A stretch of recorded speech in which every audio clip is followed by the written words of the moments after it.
Grey's Anatomy won't resume production on season 16, Dr. Fauci makes his first late-night appearance with Trevor Noah, and just as movie theaters in China were beginning to reopen, they've been shut down again. Here are today's top stories. First, ABC's Grey's Anatomy will not resume work on season 16, after shutting down production amid the global coronavirus crisis. The current season of the Shondaland hit will wrap its run April 9th with the 21st episode of what was planned to be a 25-episode season. The series, starring Ellen Pompeo, will not resume production to complete those remaining episodes. But you are accomplishing the impossible, and that's why I can't let you quit. I'm not your business anymore, Meredith. I don't work for you, and I don't love you. But I love you. Grey's has already been renewed for a 17th season. It remains unclear when any production on live-action programming for next season will be safe to resume.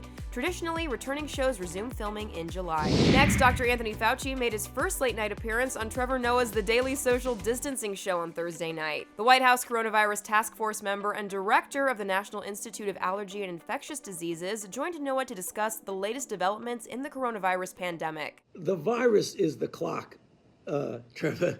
So people say, may arbitrarily, well, in 2 weeks, we're going to be okay. It depends on the kinetics of the outbreak. As for how one can truly become infected with COVID-19, the expert explained that there are varying degrees of risk, but the main actions to be the most cautious about include sneezing and coughing, handshaking, and touching something like a doorknob, as the virus can live on inanimate hard objects like steel or plastic for at least several hours. Wash your hands as often as you can because you may be inadvertently touching something. And when it comes to concerns about receiving packages from online stores such as Amazon or wiping down grocery store items, Fauci said this. I don't think we need to get completely obsessed about packages that come in because those types of surfaces, the virus might live there for a very short time. Noah explained that there also seems to be a false belief that younger people are immune to COVID-19, to which Fauci disagreed. We're seeing cases.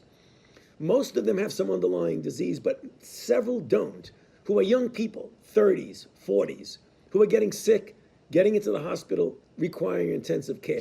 China has slammed the brakes on plans to gradually reopen the country's cinemas. Over 600 movie theaters across China were given the green light to reopen their doors over the past week, but Beijing's Film Bureau put out a notice late Friday ordering all theaters to go back into shutdown. No official explanation for the sudden reversal was provided. Industry insiders instantly began speculating that the government was worried about a potential second wave of coronavirus infections. For more on all these stories, head to THR.com. For the Hollywood Reporter News, I'm Tiffany Taylor.